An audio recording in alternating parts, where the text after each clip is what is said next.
Thanks for watching. Don't forget to like, comment, share and subscribe to Mufti Tariq Masood, famous scholar.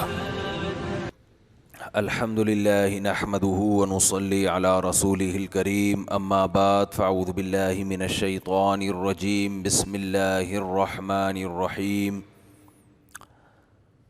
سنستدرجہم من حیث لا يعلمون واملی لہم ان کیدی متین ام تسألہم اجرا فہم من مغرم مثقلون ام عندہم الغیب فہم یکتبون۔ سورہ قلم کی ان آیات پر بچپن سے بیان ہو رہا ہے، بہت پرانا ہو گیا بیان سے، تو اب یہ بھی کہتے ہوئے شرم آتی ہے کئی مہینوں سے بیان ہو رہا ہے، تو یوں کہنا پڑے گا بچپن سے اسی ٹاپک پر بیان ہو رہا ہے۔ اللہ تعالیٰ نے ان آیات میں کیا حکم دیا کہ سنستدرجہم من حیث لا یعلمون، کہ جو لوگ اللہ کے نافرمان ہیں، اتنے دلائل سامنے آ گئے ان کے، اسلام کے برحق ہونے کے، غلط کے غلط ہونے کے، صحیح کے صحیح ہونے کے، دلائل کے انبار لگا دیے ہم نے، اس کے باوجود بھی اگر کوئی نہیں مانتا، سیدھے راستے پر نہیں آتا، تو جو داعی ہے، دعوت دینے والے لوگ ہیں، ان کو سمجھایا جا رہا ہے کہ پھر ٹینشن لینے کا بولیں نہیں، ٹینشن نہیں لینی۔ پھر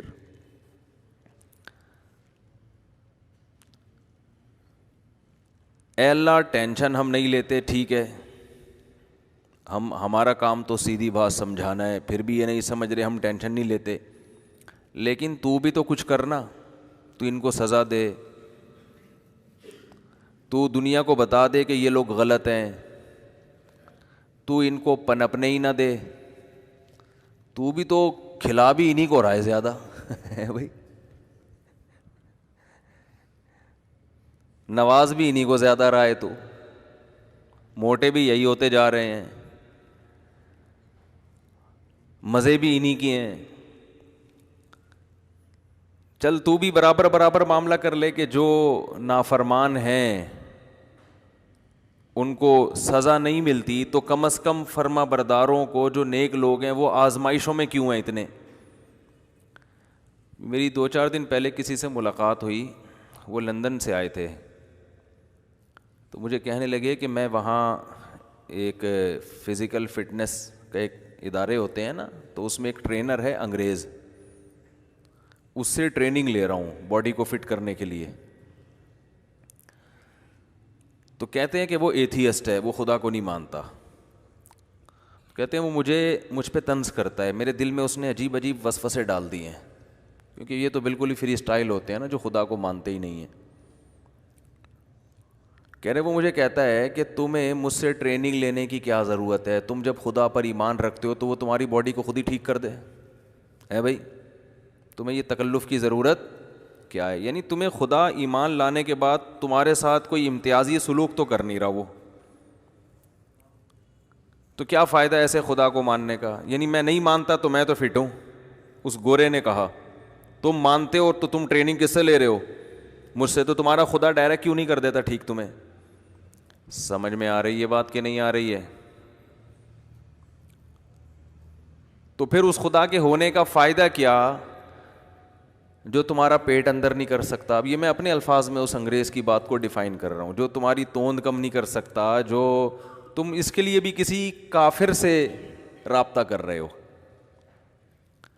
تو وہ مجھ سے اشکال کر رہے تھے، اس اشکال کا جواب کیا ہے ٹھیک ہے نا، اس اشکال کا جواب کیا؟ ان کو تو میں نے جواب جو میں یہاں بتا رہا ہوں وہ ان کو نہیں بتایا تھا۔ اصل اس کا جواب یہ ہے کہ اس انگریز سے کہتے کہ اگر خدا مجھے ٹریننگ کے بغیر ہی فٹ کر دیتا تو تیرے جیسے کمبخت بھی ایمان لے آتے، خدا تیرے جیسے کمبختوں کو ہدایت بولو نہیں دینا چاہتا، کیونکہ خدا اگر اپنے ہونے کے اس طرح کے ثبوت دینا شروع کر دے کہ جو نیک لوگ ہیں ان کو پیسے ملنا شروع ہو جائیں, وہ فٹ فاٹ ہر لحاظ سے, وہ پراٹھے بھی کھا رہے ہیں تو بھی توند نہیں نکل رہی ان کی. اب آپ کہیں کھاتے بھی ہو پراٹھے, پھر ہر بیان میں پراٹھوں کی برائی بھی کرتے ہو. تو ہر سگریٹ کے ڈبے پہ لکھا ہوتا ہے نا, سگریٹ نوشی صحت کے لیے مضر ہے. تو یہ بھی غنیمت ہے کہ وہ سگریٹ کھلاتے ہیں مگر بتا دیتے ہیں کہ خطرناک چیز ہے. تو ہم پراٹھے پھوڑتے ہیں مگر بتاتے ہیں کہ یہ پھوڑنے کی چیز نہیں ہے. ٹھیک ہے نا. خیر, پھوڑنے کی چیز بھی ہے, اتنا کہ خراب چیز بھی نہیں ہے, لیکن پھر ایکسرسائز کرو. خیر, تو یہ جو گورے ہیں نا, یہ خدا کے منکر لبرل لوگ, یہ سب کے دماغوں میں, آج دینداروں کے دماغوں میں بھی یہ بات بیٹھی ہوئی ہے یار بڑے بڑے ظالم تو ترقی کرتے چلے جاتے ہیں, ان کو تو کچھ بھی نہیں ہوتا. پستے تو بیچارہ غریب آدمی پستا ہے, نیک آدمی پستا چلا جاتا ہے. میں آج سوچ رہا تھا کہ دیکھو دنیا میں پاکیزہ لوگوں پہ کیسے کیسے الزامات لگے ہیں, اور وہ الزامات چل بھی پڑے. امی عائشہ رضی اللہ تعالی عنہا سے زیادہ کوئی پاکیزہ ہو سکتی ہیں؟ اتنی پاکیزہ کہ جب آپ پہ تہمت لگی ہے تو امی عائشہ فرماتی ہیں مجھے یقین تھا کہ اللہ اپنے نبی کو بتا دے گا کہ میں غلط نہیں ہوں, لیکن مجھے یہ توقع نہیں تھی کہ قرآن میں آیتیں اتار دے گا جس کی باقاعدہ قیامت تک تلاوت کی جائے گی. یعنی میرا اللہ کی نظر میں میرا یہ مقام ہوگا, اس کی مجھے توقع نہیں تھی. لیکن اللہ نے آپ کی پاک دامنی کو بیان کیا, اور اللہ نے فرمایا تحسبونہ ہینا, تم اس کو ہلکا معاملہ سمجھتے ہو, وہو عند اللہ عظیم, اللہ کی نظر میں یہ بہت بڑا معاملہ ہے کہ پیغمبر کی زوجہ پر تہمت لگ رہی ہے. مگر تہمت لگانے والوں نے تہمت لگائی بھی, وہ زندہ بھی رہے, اپنے ٹائم پہ مرے, اور ایک بہت بڑا طبقہ آج بھی ایسا ہے جو اس تہمت کو سچا مانتا ہے. آج بھی ایک طبقہ ایسا ہے. کتابیں لکھی جا رہی ہیں, امی عائشہ رضی اللہ تعالی عنہا پر تہمتیں آج بھی کتابوں میں لگا رہے ہیں لوگ. کیا کیا بکواسات نہیں لکھی جا رہی. تو اس سے پتہ چلتا ہے یہ دنیا دارالامتحان ہے, یہاں صحیح اور غلط کا حقیقی فیصلہ نہیں ہوتا, اصل میں تو وہاں ہوگا.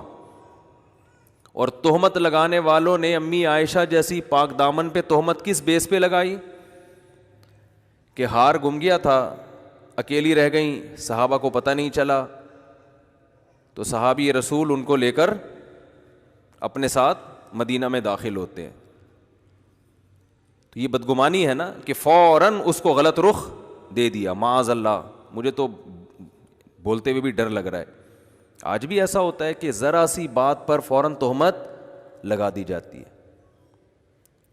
کہ آپ کسی سے بات کر رہے ہیں فون پہ چھپ کے, ممکن ہے آپ چھپ کے اس لیے بات کر رہے ہو کہ آپ وہ بات پبلک کو نہیں بتانا چاہتے, لیکن تہمت لگانے والے کیا تہمت لگا دیں گے کہ اس کے تعلقات ہیں. یہ بہت ہو رہا ہے آج کل. اور ہمارے ہاں منفی بات جتنی طبیعت سے لوگ قبول کرتے ہیں نا, مثبت بات نہیں لی جاتی. گھروں میں بیویوں پہ شوہر تہمت لگاتا ہے, عورتیں اپنے میاں پہ تہمتیں لگاتی ہیں. یہ شادی شدہ لائف کے بعد تو سمجھو کہ الزام تراشیوں کا ایک طویل سلسلہ شروع ہو گیا. کہیں اس کو ذرا سا کچھ مل جائے نا, ایک شوہر جو تھا وہ فون آیا تو فوراً بھاگا, وہ کہیں الگ سنتا ہے سننے کے لیے. اس کو پتا تھا یار بیگم نے اگر یہ دیکھ لیا نمبر تو مجھ سے 10 سوال پوچھے گی, 10 سوال کے جواب دوں گا, پھر پھڈا ہوگا, تو اس سے بہتر ہے میں الگ. حالانکہ وہ آدمی کا فون تھا. میرے پاس یہ کیس آتے ہیں نا. اب بیگم نے کہا چونکہ فون آپ چھپ کے سن رہے ہو, اٹ مینس کہ آپ کے کسی لڑکی سے تعلقات. اچھا بلا گھر, پھر شوہر غیرت میں آ گیا, مار کٹائی, بڑے پھر الزامات. پھر وہ کوشش کرتا ہے اب میں اس کو پھنساؤں گا, اب میں کیا کروں گا, یہ مجھ پہ شک کر رہی ہے تو اب میں اس کو پھنساؤں گا. بدگمانیاں. جو ایمان والے لوگ ہیں نا, اللہ نے ان کی جو صفات بیان کی ہیں, ان صفات میں اور جو احکام ایمان والوں کے اللہ نے دیے, ان میں ایک بہت اہم حکم ہے, وہ ٹوہ میں نہیں لگتے کسی کی. وہ کسی کی ٹوہ میں نہیں لگتے, وہ بدگمان نہیں ہوتے. ان بعض الظن اسم, بدگمانی گناہ ہے. خیر, لیکن آپ دیکھو کہ امی عائشہ رضی اللہ تعالی عنہا کتنی پاک دامن، مگر اتنی سی بات تو بیچاری پیچھے اکیلی رہ گئیں. اب کسی صحابی رسول کے ساتھ وہ مدینہ میں آ رہی ہیں کیونکہ وہ ان کو لے کر آئے. اب جب اکیلے منافقوں نے دیکھا کہ امی عائشہ کسی غیر مرد کے ساتھ ہیں جو نامحرم تھے، تو بھائی 10 وجوہات ہو سکتی ہیں نا اس کی. کسی غلطی سے پیچھے رہ گئی ہوں گی، کوئی وجہ ہو گئی ہوگی. نہیں جی، فوراً تہمت لگائی کہ معاذ اللہ ان کے آپس میں کوئی تعلق ہے ان کا. اور نبی صلی اللہ علیہ وسلم کے دل پہ کیا گزری ہوگی، آرے چلے ہوں گے آپ کے دل پہ، کس قدر پریشان. حضرت ابو بکر جن کی بیٹی تھی، دیکھو وہ غیرت کا دور تھا، وہ آج والا دور نہیں تھا. آج تو بہت جگہ ایسا ہوتا ہے یار چلو ٹھیک ہے ہیں تو کیا کریں، یہ تو یہی ہوتا ہے نا، براڈ مائنڈڈ لوگ تو بالکل ہی ہر چیز میں آزاد ہو گئے. پیغمبر میں کتنی غیرت، ابو بکر میں کتنی غیرت، امی عائشہ پہ کیا قیامت گزری ہوگی. یہاں ایک اور سبق ملتا ہے کہ اللہ یہ بھی تو کر سکتا تھا، امی عائشہ کی آنکھ نہ لگتی. امی عائشہ رضی اللہ تعالیٰ عنہ کی آنکھ لگی نا تو وہ صحابہ وہ ڈولی لے کے چلے گئے، وہ سمجھے ان میں بیٹھی ہوئی ہیں، حالانکہ وہ بیٹھی ہوئی نہیں تھی. امی عائشہ فرماتی میری جب آنکھ کھلی وہ پتھر پہ سر رکھ کے سو رہی تھیں. اتنے میں صحابی رسول آئے تو وہ ان کی امی عائشہ کے چہرے پہ نظر پڑی، تو وہ فرماتی ہیں کہ جب تک پردے کی آیتیں نازل نہیں ہوئی تھیں تو وہ مجھے پہلے دیکھ چکے تھے، اس لیے مجھے پہچانتے تھے. جب پردے کی آیتیں نازل ہوئیں تو امہات المومنین نے اپنا چہرہ چھپانا شروع کر دیا، تو وہ اس لیے پہچان گئے کہ وہ پہلے دیکھ چکے تھے امی عائشہ کو جب پردے کی آیتیں نازل نہیں ہوئی تھیں. یعنی بتا دیا کہ جب آیتیں نازل ہوئیں تو پھر مجھے کوئی نہیں پہچان سکتا تھا اس کے بعد. تو فرماتی ہیں انہوں نے انا للہ و انا الیہ راجعون پڑھا اور وہ سمجھ گئے کہ یہ غلطی سے، فرماتی ہے ان کی انا للہ و انا الیہ راجعون پڑھنے کی وجہ سے میری آنکھ کھلی ہے، ان کی آواز سے. تو مجھے بھی احساس ہوا کہ بھئی قافلہ آگے نکل چکا ہے. تو میں یہ سوچتا تھا کہ اللہ تعالیٰ یہ بھی تو کر سکتے تھے کہ یہ واقعہ ہوتا ہی نہیں تاکہ کسی کو بدگمانی کا موقع ملتا ہی نہیں. بھئی یہ کیا اللہ کے ہاتھ میں سب کچھ ہے نا. اسی سے ملتا جلتا ایک اور واقعہ، دونوں کو مرج کر کے پھر بات سمجھ میں آئے گی جو سمجھانا چاہ رہا ہوں. موسیٰ علیہ السلام جب جوان ہوئے، جوانی کی دہلیز پہ قدم رکھا، فرعون کے محل میں پل کے بڑے ہوئے ہیں. ابھی نبوت نہیں ملی ہے، فرعون ویسے ہی آپ سے تنگ تھا، احساس تھا کہ یہ بنی اسرائیل کے ہیں، کوئی موقع ملنا چاہیے ان کو قتل کرنے کا، کوئی موقع نہیں مل رہا تھا اس کو. بھئی یہ ایکو ختم کریں، یہ لاؤڈ سپیکر کو سیٹنگ کے لیے یہاں بیٹھا ہوا ہونا چاہیے بندہ، اتنی آواز گونج رہی ہے اس کی.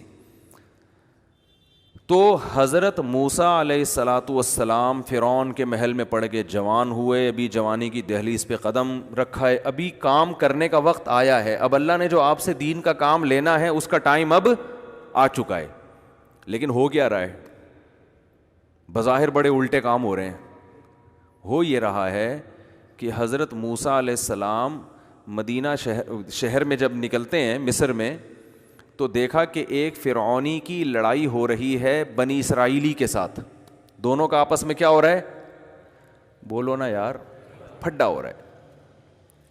حضرت موسیٰ علیہ السلام نے پھڈا چھڑوانے کے لیے دیکھا کہ یہ میری قوم کا آدمی ہے اور یہ فرعونی آدمی ہے، تو پھڈا چھڑوانے کے لیے ایک مکہ لگایا فرعونی کو، کیونکہ ظالم تھا وہ. آپ کی نیت قتل کرنے کی نہیں تھی، مگر بندہ لڑک گیا. وہ حضرت موسیٰ کا ایک تھپڑ لگا فقضا علیہ اور اس کا انا للہ ہو گیا.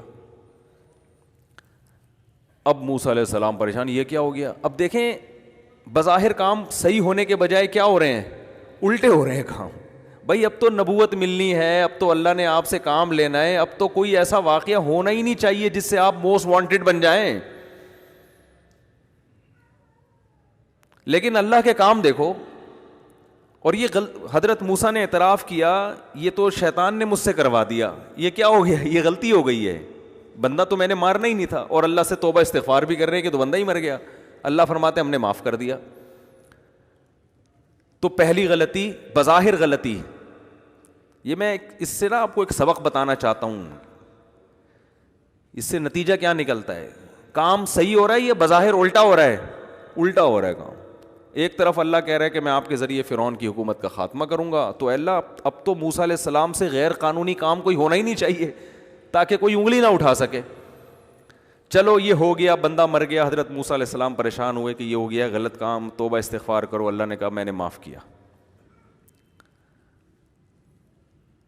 اگلے دن, اچھا یہ کسی کو پتہ ہی نہیں ہے کیونکہ قرآن کہہ رہے غفلت کا وقت تھا, شہر میں سب سو رہے تھے, اس وقت سب قیلولہ کیا کرتے تھے اور دوپہر کے وقت لوگ باہر نہیں نکلتے تھے. یہ ایک نیچر ہے انسان کی قیلولہ کرنا. یہ تو اب یہ گوروں نے ختم کیا ہے قیلولے کا نظام. گورے خود اعتراف کرتے ہیں کہ جب تک اسلامی حکومتیں دنیا میں رہی ہیں نا, پوری دنیا میں دوپہر کھانے کے بعد سونے کا رواج تھا. یہ گوروں نے اپنی کتابوں میں لکھا ہے. یہ تو غیر مسلموں سے ہمارے ہاں آیا ہے کہ دوپہر آرام نہیں کرنا, سارا دن جاگ کے گدھے کی طرح کام کرنا ہے ہم نے. تو اب کیا ہوا کہ اگلے دن موسیٰ علیہ الصلاۃ والسلام نکلے. کسی کو نہیں پتا تھا, بنی اسرائیلی نے بھی کسی کو نہیں بتایا کہ بھائی کیا ضرورت ہے موسیٰ علیہ السلام جو کل میری مدد کے لیے آئے تھے ان کا راز فاش کرنے کی کیا ضرورت. تو یہ بظاہر الٹا کام ہو گیا کہ ایک بندہ کیا ہو گیا, قتل. آگے چلو اس سے بھی الٹا کام ہو رہا ہے اگلے دن, بظاہر الٹا کام. اگلے دن کیا ہو رہا ہے کہ موسیٰ علیہ السلام نے دیکھا وہ اپنی قوم کا جو بنی اسرائیلی ہے کل دوبارہ پھڈا ہو رہا ہے اس کا کسی اور فرعونی سے. موسیٰ علیہ السلام نے اس کو فرمایا انک لغوی مبین, تیرا تو کام ہی لڑنا ہے, کل کسی سے لڑ رہا تھا آج کسی اور سے. صرف اتنی سی تنبیہ کی اپنے بنی اسرائیلی کو, نیت یہی تھی کہ آج بھی میں فرعونی کو پکڑوں گا کیونکہ وہ ظلم کر رہا ہے, وہ ظالم تھے فرعونی نے نا, ہر وقت بنی اسرائیلیوں کو تنگ کرتے تھے, تو میں لڑائی چھڑواؤں گا لیکن آج پنچ ذرا ہلکا رکھوں گا. ٹھیک ہے نا, کل کا تجربہ ہے. یا تو پنچ ماروں گا ہی نہیں, بس زبانی کلامی سے ان کو یوں کر کے چھڑوا دوں گا.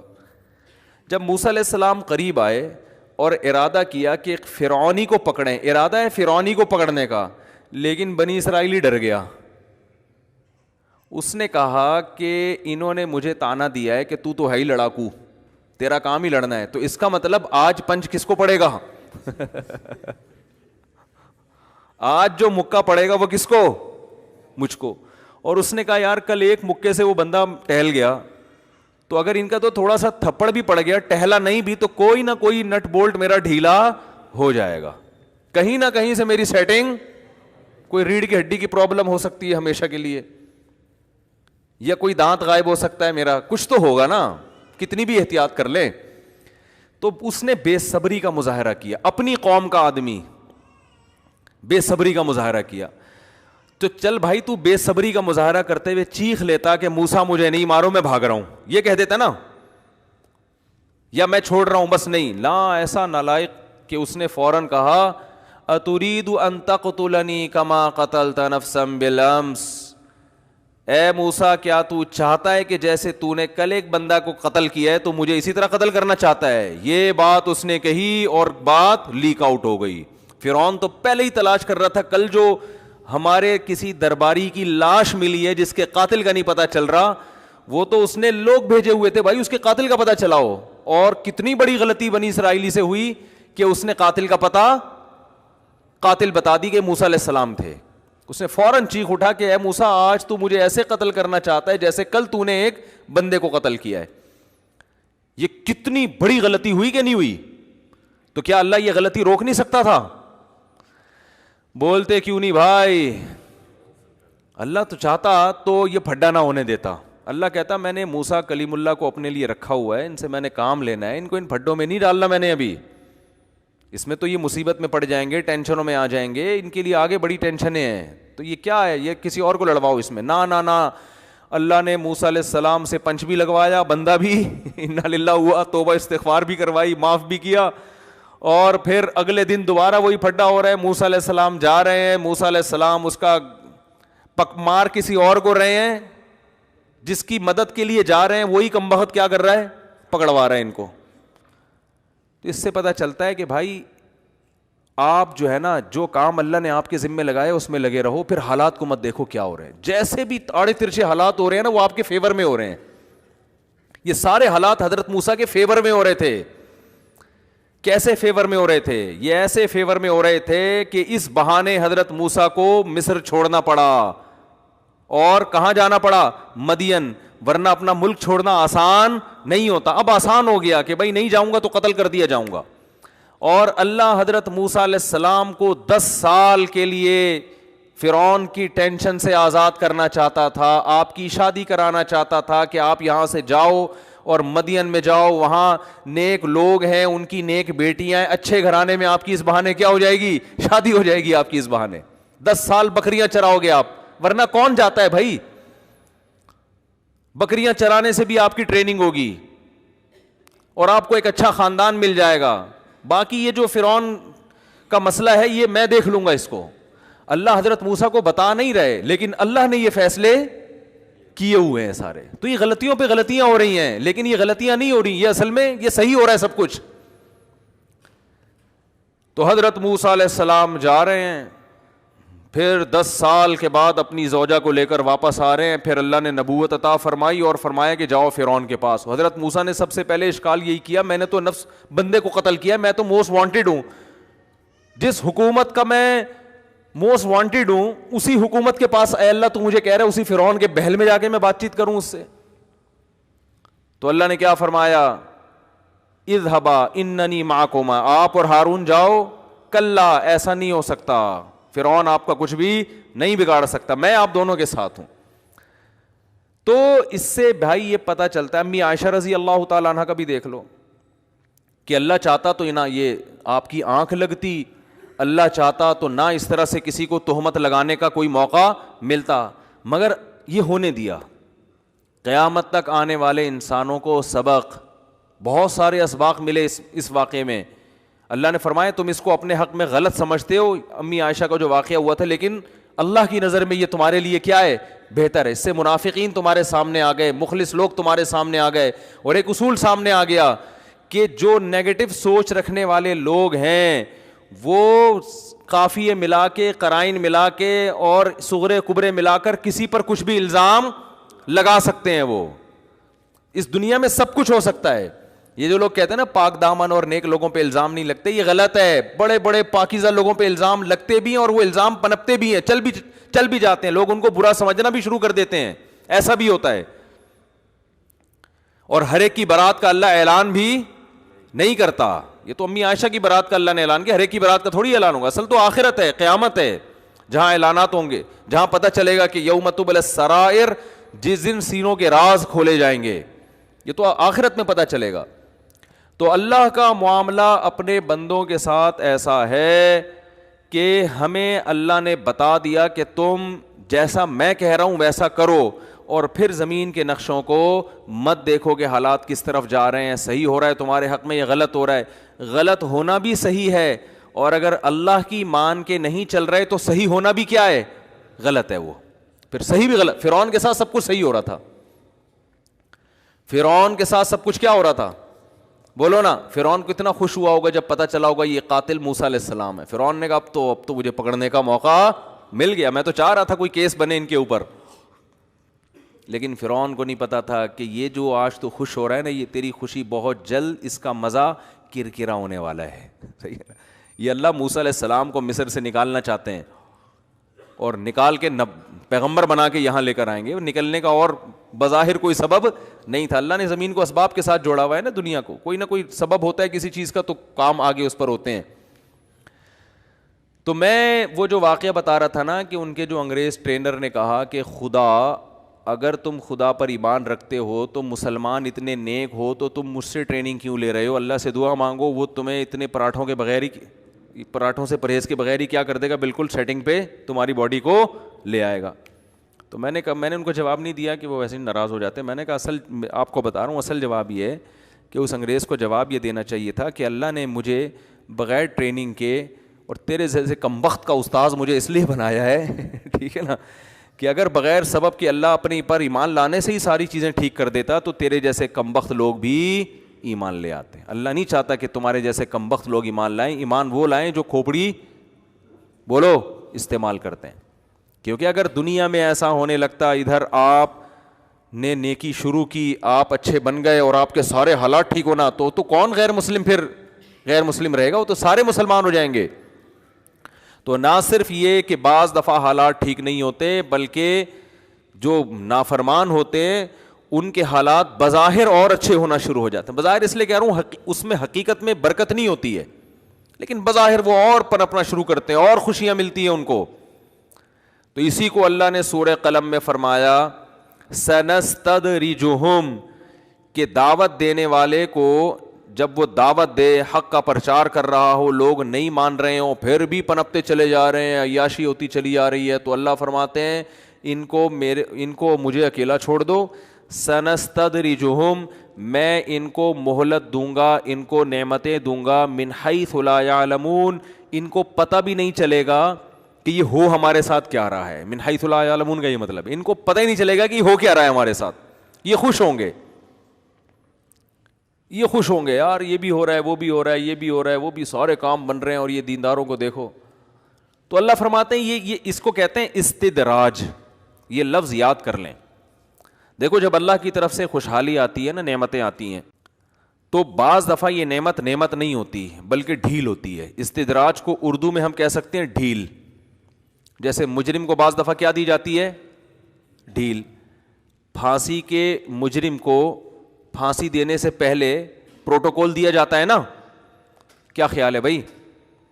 پھانسی کا جو مجرم ہے اس کو پھانسی دینے سے پہلے اس کے رشتہ داروں سے ملاقات بھی کروائی. چور کو نہیں ملاقات کروائی جائے گی کہیں کہ آپ کے ابا سے کب ملنا چاہتے ہیں, اماں سے کب ملنا چاہتے ہیں. جو پھانسی کا مجرم ہے اس کو آدھا گھنٹہ 1 گھنٹہ دیا جاتا ہے, آپ رشتہ داروں سے ملیں, آپ کی آخری خواہش کیا ہے, آپ کیا کھانا چاہتے ہیں, آپ چائے پینا چاہتے ہیں, آپ کافی پینا چاہتے ہیں, جو مانگے گا نا وہ پھانسی کا مجرم کو دیا جاتا ہے. اب اس سے اگر پھانسی کا مجرم خوش فہمی میں مبتلا ہو جائے کہ یار جو چھوٹا مجرم تھا جو گھنٹیاں بجا بجا کے بھاگتا تھا اور پکڑا گیا, اس کو تو نہ جائے گا, پولیس والے چترول لگا رہے ہیں اس کو, اور مجھے بڑے تمیز سے رکھا ہوا ہے بھائی, مجھے یہ بھی کہا ہے کہ کل شام آپ کی ملاقات ہوگی آپ کے والدین سے, اور وہ روتے ہوئے ملیں گے, محبت کے ساتھ ملیں گے آپ سے.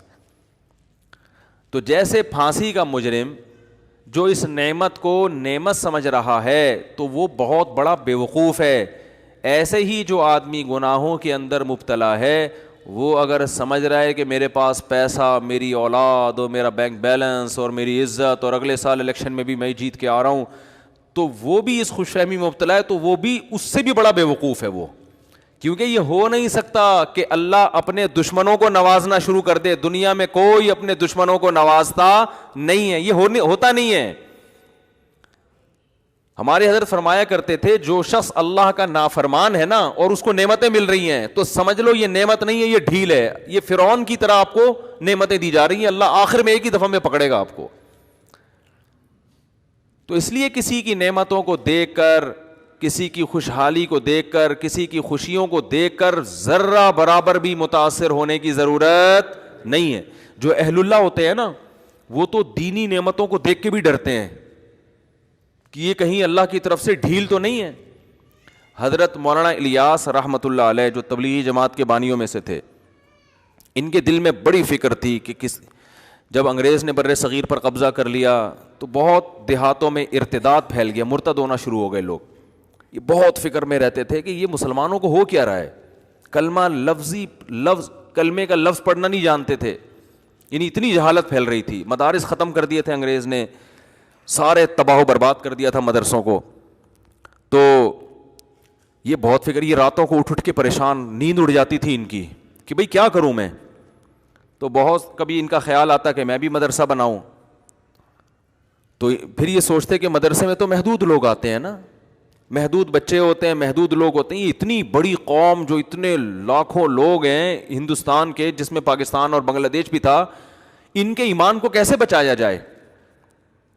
نہ پیسے ہیں, نہ وسائل ہیں. حکومت برطانیہ کی ہے, وہ تو اسلام کو نہیں پسند کرتا تھا. تو اتنا درد تھا ان کے دل میں. ان کی سوانے میں لکھا ہے کہ راتوں کو نیندیں اڑ جایا کرتی تھی ان کی. ان کے اہل خانہ بتاتے ہیں چہل قدمی کر رہے ہوتے تھے رات کو. تو پوچھتے کیا کہہ رہے ہیں, یہ ہمارے یعنی مسلمانوں کا ہوگا کیا, یہ تو سب اسلام سے دور ہو جائیں گے, اس کو کیسے روکا جائے؟ تو اللہ نے ان کے ذہن میں یہ ترکیب ڈالی کہ بھائی کوئی الگ سے مدرسہ بنانے کی ضرورت نہیں ہے, کوئی انسٹیٹیوٹ بنانے کی, یہ روایتی طریقے ہیں جو صدیوں سے آ رہے ہیں, چلتے رہیں گے. عوام میں کوئی بہت بڑا کام کرنا چاہیے. اور ان کے ذہن میں یہ بات آئی کہ جس چیز پہ انسان کا جان مال اور وقت لگتا ہے انسان کے دل میں اسی کی قدر آتی ہے. صحابہ کرام کی جان بھی لگی, مال بھی لگا اور وقت بھی لگا. تو ان کا جان اور مال اور وقت لگاؤ. اور جہادی تحریکیں بھی ناکام ہو چکی تھیں, بہت سے علماء انگریز کے خلاف کھڑے ہوئے. یہ جتنے دیوبند کے علماء ہیں نا, ان میں کوئی ایک بھی ایسا نہیں ہے جس نے انگریز کے خلاف جہاد میں حصہ نہ لیا ہو. یہ انگریزوں, میں نے پرسوں ایک کتاب پڑھی, دی لاسٹ مغل, یہ انگلش میں کتاب ہے, ایک گورے کی, پوری کتاب نہیں, اس کا کچھ حصہ پڑھا. دی لاسٹ مغل, یہ کتاب آپ لوگ ضرور پڑھیں. اس انگریز نے مغلوں کی تاریخ پر ایسی شاندار اور اوتھینٹک کتاب لکھی ہے کہ ہٹو بچوں کر دیا اس نے.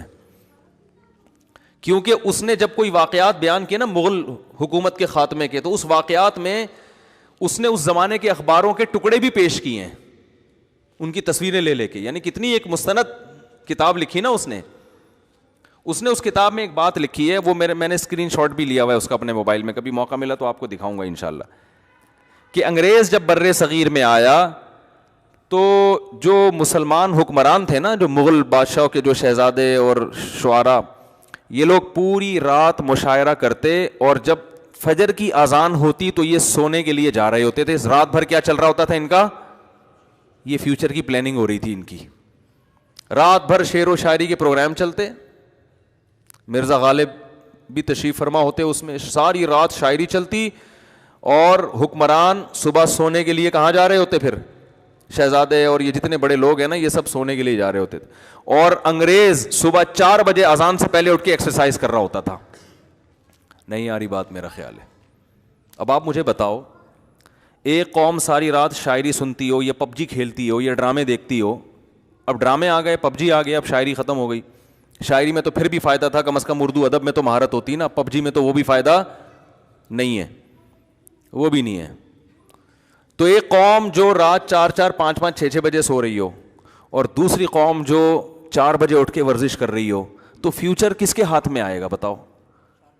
جو رات بھر شاعری سن کے, ڈرامے دیکھ کے, فلمیں دیکھ کے, پب جی کھیل کے سونے والی قوم ہے, یا وہ جو صبح 4 بجے اٹھ کے اپنے دن کا آغاز شروع انگریز یہ کر رہا تھا.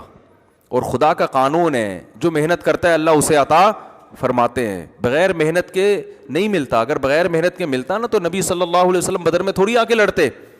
اپنے صحابہ کو یہ تھوڑی کہتے کہ قوت اختیار کرو اور اپنے جسموں کو مضبوط بناؤ, یہ تھوڑی کہتے.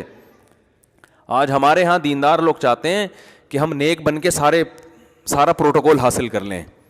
تو صرف نیک بننا کافی نہیں ہے, بلکہ نیک بننے کا حصہ ہے. میں ابھی دوبارہ خانقاہ انشاءاللہ کروا رہا ہوں. ابھی آپ پہلے میں نے ایک ڈیجیٹل خانقاہ 3 دن کی بنائی تھی نا, میں نے ایک 3 دن کی خانقاہ بنائی تھی. ایک تو یہ میں لاؤڈ اسپیکر سے بہت تنگ آیا ہوا ہوں یار, اس کو میں اوپر کرنا پڑتا ہے, نیچے گر جاتا ہے تو آواز ہی نہیں آتی, اوپر کرو تو پھر یہ نیچے چلا جاتا ہے. سارا بیان میرا اسی میں لگ رہا ہے. اس کو سیٹنگ کر لو یار. وہ کدھر چلے گئے؟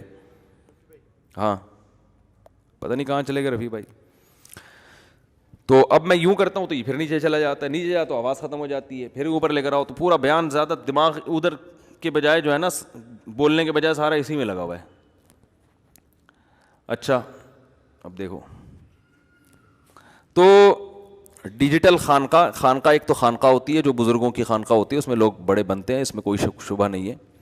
لیکن میں یہ ایک چیز دیکھ رہا ہوں کہ اس وقت مسلمانوں کا ایک بہت بڑا المیہ ہے پوستی پن. پوستی پن سمجھتے ہیں؟ بولو نا. جو دینداروں میں بھی ہول سیل کے حساب سے سستی, کاہلی, کوئی پلاننگ نہیں, پڑے ہوئے ہیں تو پڑے ہوئے ہیں, پولیس بھی نہیں آ کے ان کو اٹھا پا رہی ہے, سو رہے ہیں تو سو رہے ہیں.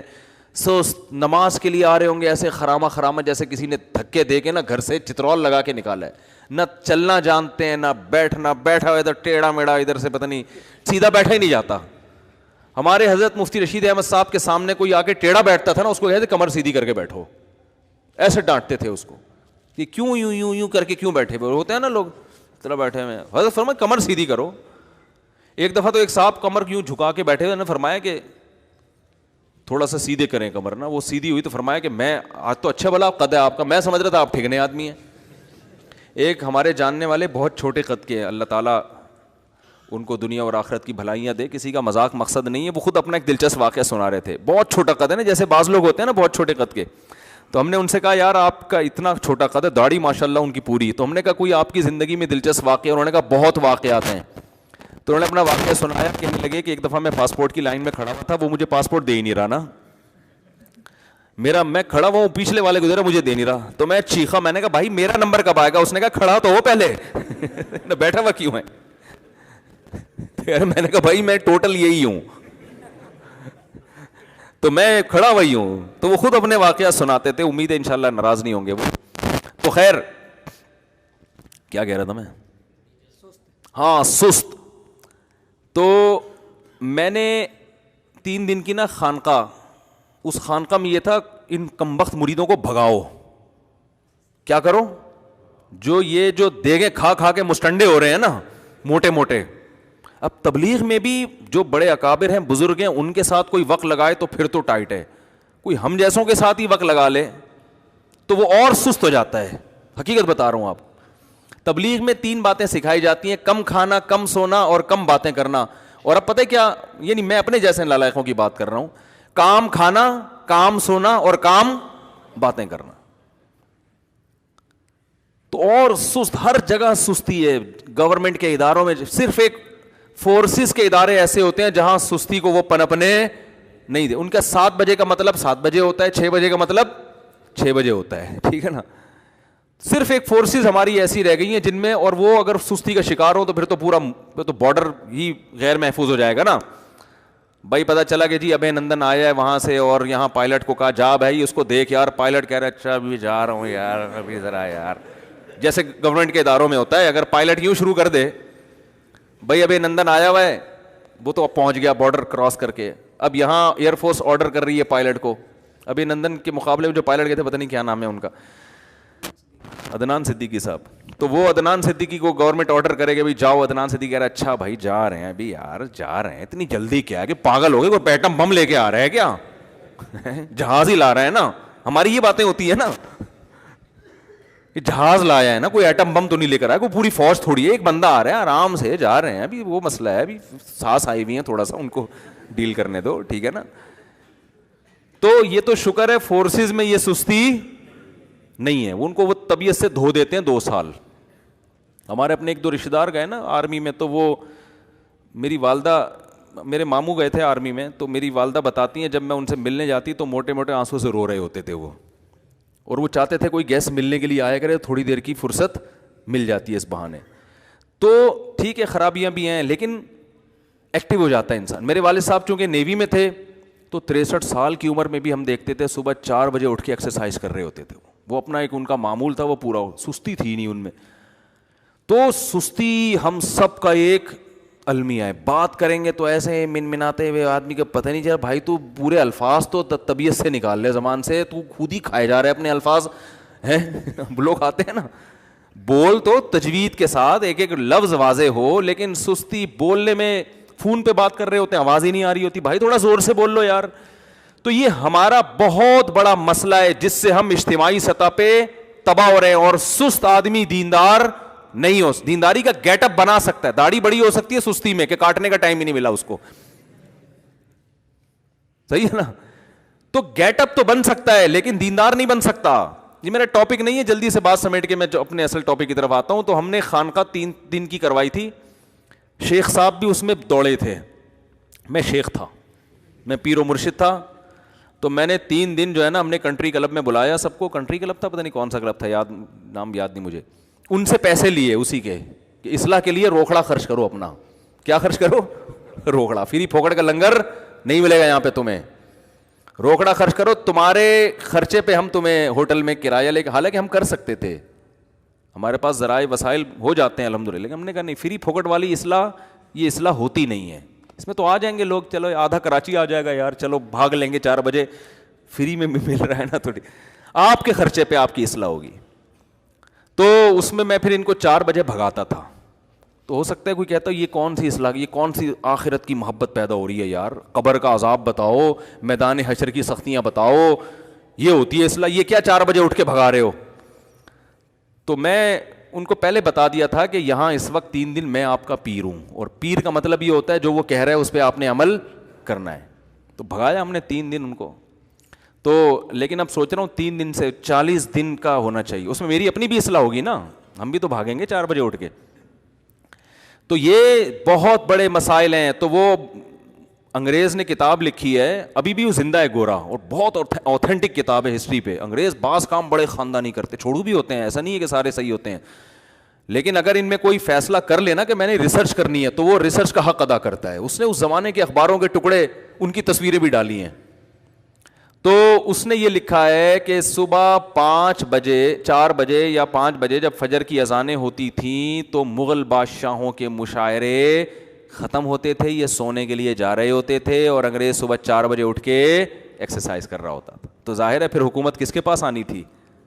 انہی کے پاس آنی تھی, جو اپنے آپ کو تیار کر رہا ہے مستقبل کے لیے.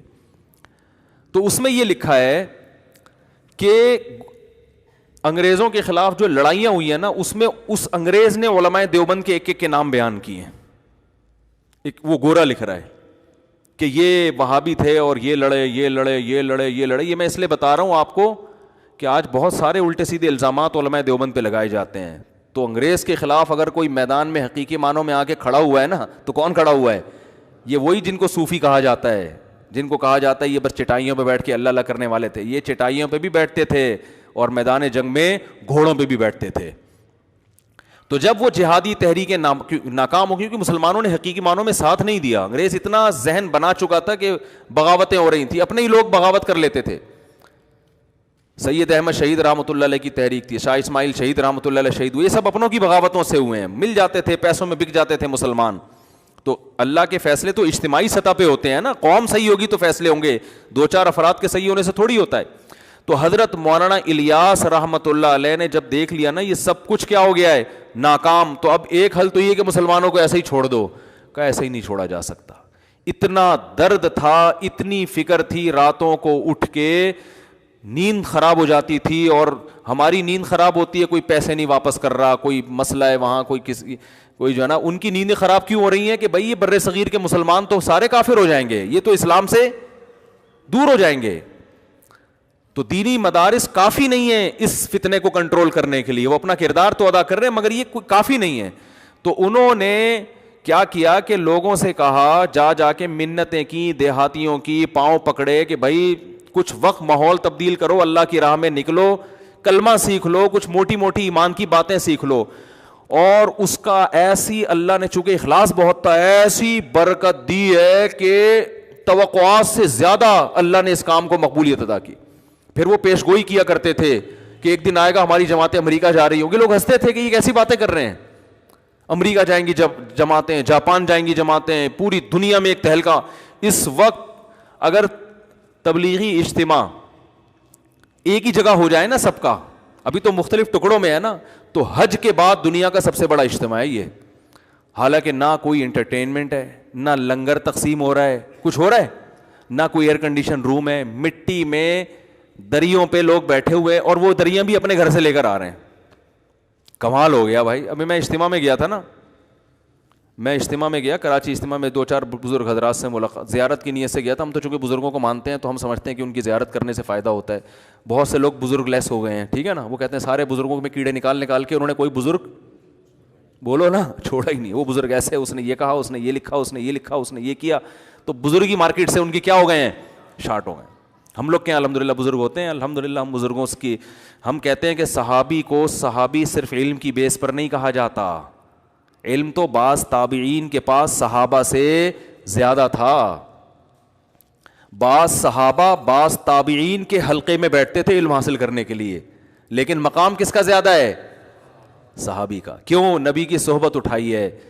جو نبی کی صحبت سے ان کو فائدہ ہوا ہے نا, ایک مرتبہ بھی ایمان کی حالت میں نبی کے چہرے کی زیارت ہو گئی, اب بعد والا کوئی ان کی خاک کے برابر بھی نہیں ہو سکتا, اس لیے کہ پیغمبر کو دیکھا ہے بھائی, بس یہی بہت ہے.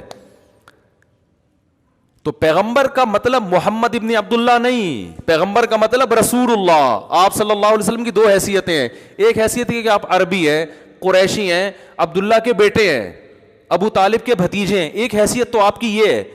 اس حیثیت سے تو کوئی بھی کسی کو دیکھ لے بھائی, اس سے مقام تھوڑی ملتا ہے. ایک حیثیت یہ ہے کہ آپ اللہ کے کیا ہیں, رسول ہے, تمام پیغمبروں کے سردار ہیں. اس لیے اب آپ کی جب زیارت ہو رہی ہے تو صرف محمد ابن عبداللہ کی نہیں ہو رہی, بلکہ یہ سرور کائنات کی زیارت ہو رہی ہے.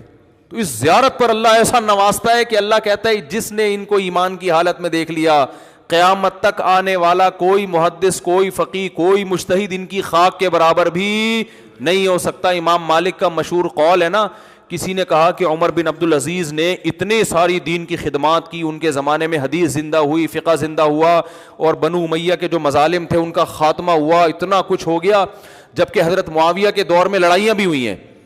تو کیا عمر بن عبد العزیز حضرت معاویہ سے بڑھ کر ہیں؟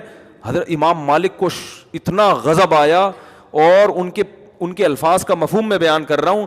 انہوں نے فرمایا کہ معاویہ جس گھوڑے پر بیٹھ کر نبی کی معیت میں جہاد کیا کرتے تھے, عمر بن عبد العزیز اس گھوڑے کی اڑنے والی خاک کے برابر بھی نہیں ہے. تم حضرت معاویہ کے یہ تو دیکھ رہے ہو کہ اختلافات ہوئے ہیں, یہ نہیں دیکھ رہے کہ یہ وہ شخصیت ہیں جنہوں نے پیغمبر کے ساتھ گھوڑے پر بیٹھ کر اللہ کی راہ میں جہاد کیا ہے, لڑائی کی ہے. کتنی بڑی فضیلت. اور دو فضیلتیں اور ہیں, ایک تو صحابی ہونے کی فضیلت ہے, ایک نبی کی معیت میں جہاد کی فضیلت. ایک اس سے بھی اہم ترین فضیلت یہ ہے کہ رسول اللہ صلی اللہ علیہ وسلم نے فرمایا, ابو داؤد کی حدیث ہے, ان احق الذی اکرم بہ الرجل ابنتہ او اختہ, سب سے زیادہ قابل احترام وہ شخص ہے, بلکہ یہ بھی نہیں فرمایا کہ سب سے زیادہ قابل احترام وہ شخص ہے جس کی بہن یا بیٹی تمہارے نکاح میں ہو, یہ الفاظ نہیں ہے. فرمایا کسی کا کہ اکرام کی بہت ساری وجوہات ہوتی ہیں. جب آپ کسی کو عزت دیتے ہیں تو بہت ساری وجوہات ہوتی ہیں. ایک وجہ یہ ہوتی ہے اس نے آپ کو قرضہ دیا تھا, ایک وجہ یہ ہوتی ہے کہ وہ جناب بہت اچھا ہے, صاحب علم ہے, بہت ساری وجوہات. فرمایا وہ وجہ جس کی وجہ سے کسی شخص کو بہت زیادہ عزت دی جائے گی وہ یہ ہے کہ اس کی بیٹی یا بہن آپ کے نکاح میں ہو. نہیں آ رہی بات؟ حضرت معاویہ کی بہن کس کے نکاح میں تھی؟ بولو نا یار, نبی صلی اللہ علیہ وسلم کے نکاح میں. اور ابو سفیان کی بیٹی تھی, وہ کس کے نکاح میں تھی؟ نبی صلی اللہ علیہ وسلم کے نکاح میں. تو ہمارے لیے آپ کسی کی بہن سے نکاح کر لو, تو جب وہ سالہ آپ کے گھر آئے, جس کو سالہ کہا جاتا ہے اردو میں, ہندی میں, حالانکہ اس کے لیے برادر نسبتی کا لفظ ہونا چاہیے, بردر ان لا. یہ سالہ لفظ اچھا نہیں ہے, یہ گالی بن چکا ہے, کیونکہ یہ قابل احترام رشتہ ہے نا, کہتے ہیں سالہ, تو یہ کوئی بات ہے, اس لیے برادر نسبتی. وہ خود خوش ہو جائے گا, پھر ہوگا پھر بھی نہیں وہ خوش, یہ بتا دوں میں, ہوگا پھر بھی نہیں خوش. تو پھر اس کو سالہ کہہ دینا کہ یار تمہیں تو کتنی بھی عزت دو تم خوش نہیں ہوتے, تم برادر نسبتی یا بردر ان لا کے بجائے تم سالہ ہی ٹھیک ہو, تمہیں کیا کہوں گا میں. تو پہلے اس کو ٹیسٹ کرو, ورنہ اصل لفظ اس کے لیے کیا ہے؟ بردر ان لا یا برادر نسبتی, فارسی میں کہہ لو یا انگلش میں کہہ لو. تو نبی صلی اللہ علیہ وسلم نے فرمایا سب سے زیادہ لائق احترام وہ ہے جس کی بیٹی یا بہن تمہارے نکاح میں, یعنی تم اس کو بہت عزت دو اس بیس پر کہ اس کی بہن تمہارے نکاح میں ہے. تو جب مجھے یہ حکم دیا جا رہا ہے کہ جس کی بہن یا بیٹی میرے نکاح میں اس کو عزت دوں, تو کیا نبی عزت نہیں دیں گے جو یہ ہمیں یہ نصیحت کر رہے ہیں بھائی؟ نبی عزت نہیں دیں گے ان کو جن کی بیٹی یا بہن نبی کے, بولو نا, نکاح میں ہو. اور نبی عزت دیں گے تو کیا ہم پر واجب نہیں ہے کہ ہم ان کو بہت زیادہ عزت دیں؟ اس لیے کہ ہمارے پیغمبر نے جس سے نکاح کیا, ہمارے پیغمبر نے جس سے نکاح کیا, حضرت معاویہ کی وہ کیا تھیں؟ ہمشیرہ تھیں. اور ابو سفیان کی وہ کیا تھیں؟ بیٹی تھیں. تو اہل بیت کے نام پہ دیکھو, اہل بیت سے محبت ہمارے ایمان کا جزو ہے, مگر جیسے عیسائیوں نے حضرت عیسیٰ کی محبت کے نام پہ اللہ کے حق کو کیا کر دیا؟ گھٹا دیا, کہ عیسیٰ کو اللہ کا بیٹا بنا دیا. بہت سے بدعتیوں نے, مشرکین نے محمد صلی اللہ علیہ وسلم سے عشق اور محبت کے نام پہ ان کو حاضر ناظر مشکل کشا بنا کر کس کا حق گرا دیا؟ اللہ کا حق گرا دیا.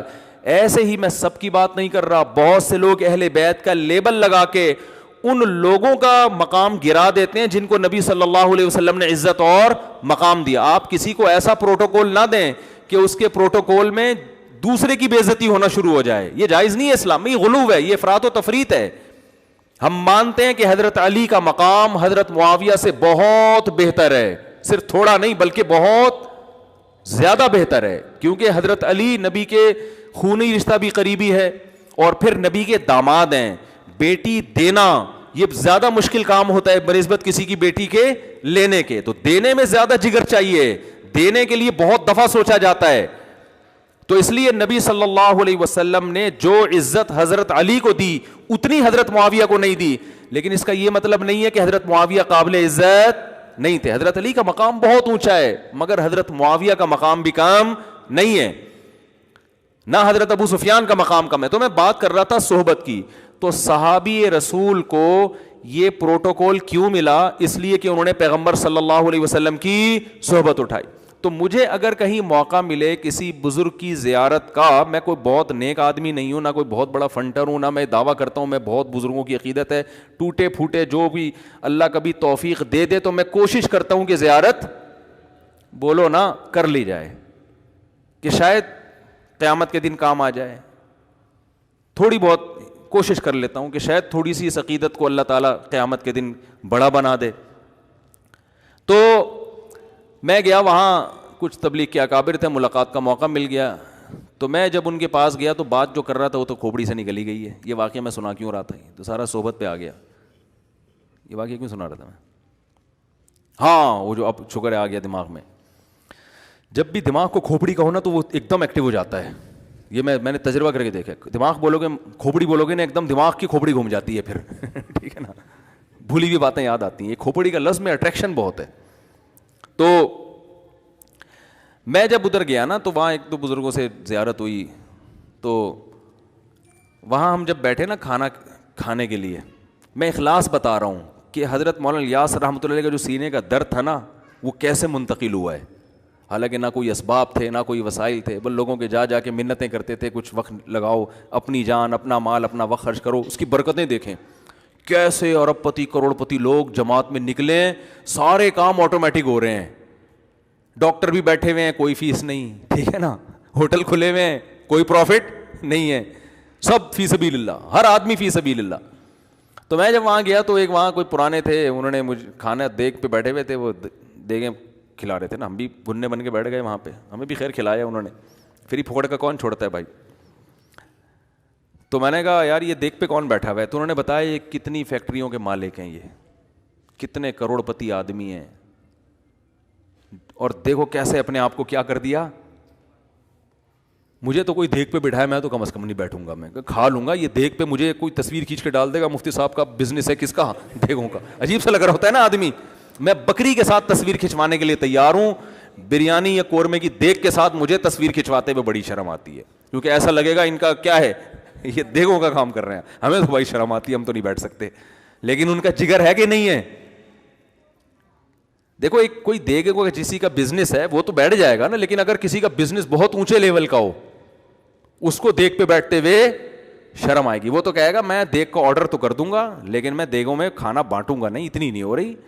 ہاں بس آرڈر, جیسے ہم بھی کبھی کبھار کسی کو کھلانا ہوتا ہے, دیگ کا آرڈر کر دیا, بھائی ادھر ہی بانٹ بوٹ کے آ جاؤ. دیگ پہ بیٹھتے ہوئے انسان کو شرم آتی ہے. میں نے دیکھا یار دیگ پہ بیٹھ کے کیا کر رہے ہیں, اور ایک نہیں ہے, لاکھ ہزاروں لوگ تبلیغ میں جڑے ہوئے ہیں, ان کی کروڑوں روپے کی آمدن ہے, درجنوں فیکٹری ہیں, ایسا اپنے آپ کو مٹی میں ملایا ہوا ہے, خاک میں ملایا ہوا ہے, غریب سے غریب آدمی کے پاؤں پکڑ پکڑ کے اس کو اللہ کی راہ میں نکال رہے ہیں, جس سے کوئی لینا دینا نہیں ہے. تو جب یہ میں اصل بتا رہا تھا, کام جب شروع ہوا نا تبلیغ کا تو بہت پھیلنا شروع ہو گیا. حضرت مفتی محمد شفیع صاحب رحمۃ اللہ علیہ ایک دفعہ گئے حضرت مولانا الیاس رحمۃ اللہ علیہ کی عیادت کے لیے, بیمار ہو گئے تھے. تو حضرت مولانا الیاس رحمۃ اللہ علیہ نے فرمایا, جو میں اصل استدراج سمجھانا چاہ رہا تھا کہ بے دین میں اور دینداروں میں کیا فرق ہوتا ہے, کہ بے دین آدمی کو گناہ کر رہا ہے, عیاشی کر رہا ہے, اور اس کو نعمتیں مل رہی ہیں تو سمجھتا ہے کہ کیا یہ سب صحیح ہو رہا ہے بھائی. اور جو اہل اللہ ہوتے ہیں وہ تقوی اختیار کرتے ہیں, اور ان کو عیاشی نہیں بلکہ ان کے دین کے کام میں برکت ہو رہی ہے, تو وہ سمجھ رہے ہوتے ہیں شاید اللہ کی طرف سے ڈھیل نہ ہو کہیں, ایسا نہ ہو اللہ ناراض ہو اور اللہ نے کہا چلو ابھی کام کو پھیلنے دیتا ہوں. تو حضرت مولانا الیاس رحمۃ اللہ علیہ بیمار تھے. حضرت مفتی محمد شفیع صاحب رحمہ اللہ تعالیٰ نے ان کے پاس گئے, تو حضرت مولانا الیاس رحمۃ اللہ نے فرمایا کہ تبلیغ کا کام اتنا پھیلتا جا رہا ہے, مجھے ڈر ہے کہ یہ اللہ کی طرف سے ڈھیل نہ ہو. آپ اندازہ لگاؤ کہ ایسا نہ ہو کہ اللہ ہم سے ناراض ہو اور اللہ وقتی طور پہ ترقی دے رہا ہو ہم کو, کہ چلو فی الحال تم جو کام لے کے چلے تھے میں اس کو پھیلا رہا ہوں, لیکن اندر سے اللہ کیا ہو ناراض ہو اور آخر میں ہمیں کہیں پکڑ نہ لے. تو حضرت مفتی محمد شفیع صاحب تھے مفتی, حقیقی مفتی. ایسے نہیں کہ آج پتھر اٹھاؤ تو کیا نکلتا ہے, ہر پاگل سے پاگل کیا بنا ہوا ہے, مفتی بنا ہوا ہے. اتنا سستا لفظ ہو گیا ہے نا کہ میں کہتا ہوں کسی کو کچھ نہیں آتا تو مفتی لگا دو اس کے نام کے ساتھ. جن چڑیل بھوت بھگانے والے بھی کیا ہیں, مفتی. استخارے نکال کے لوگوں کو الو بنانے والے بھی کیا ہیں. آج مجھے کسی نے بتایا امریکہ میں ایک صاحب استخارہ نکال کے بتا رہے ہیں اور کہ یہ کر لو یہ نہیں کر لو. میں نے, اور وہ مفتی بھی ہیں, میں نے کہا جیسے دن اور رات جمع نہیں ہو سکتے نا, مفتی اور استخارہ جمع. مفتی کو سب سے پہلے پتہ ہوتا ہے کہ استخارے میں کچھ نکل ہی نہیں سکتا, تو کہاں سے نکال کے پبلک کو بتا رہا ہے یہ, نہ کوئی سگنل نہ کوئی اشارہ. تو وہ جو تھے حضرت مفتی شفیع صاحب رحمۃ اللہ علیہ واقعی مفتی تھے. تو انہوں نے فرمایا کہ یہ استدراج نہیں ہے. استدراج بولو نہیں ہے, یہ ڈھیل نہیں ہے, آپ تسلی رکھیں. کہا کہ آپ کو کیسے پتہ چل گیا ڈھیل نہیں ہے؟ کہا اگر یہ اللہ کی طرف سے ڈھیل ہوتی نا تو آپ کو یہ خوف نہ ہوتا کہ یہ ڈھیل تو نہیں ہے. خاندانی جواب دیا کہ نہیں دیا؟ کیونکہ جب ڈھیل ہوتی ہے تو اس میں انسان یہ سمجھتا ہے کہ یہ نعمتوں کی بارش ہو رہی ہے مجھ پر, وہ تو اترانے لگتا ہے. جس کو یہ خوف ہے کہ بھئی آزمائش نہ ہو, یہ خوف اس کی علامت ہے کہ یہ ڈھیل نہیں ہے, یہ اللہ کی طرف سے برکت ہے, کام کی مقبولیت ہے. تو اس سے پتہ چلتا ہے کہ بھائی اگر آپ بالکل مطمئن ہو گئے نا, آپ کو ترقی مل رہی ہے اور پیسہ بھی آ رہا ہے, عزت بھی مل رہی ہے, شہرت بھی مل رہی ہے, اور حرکتیں آپ کی ٹھیک نہیں ہیں, تو کسی خوش فہمی میں مبتلا ہونے کی چندہ ضرورت نہیں ہے. سب سے پہلے فوکس کرنا ہے حرکتوں کو.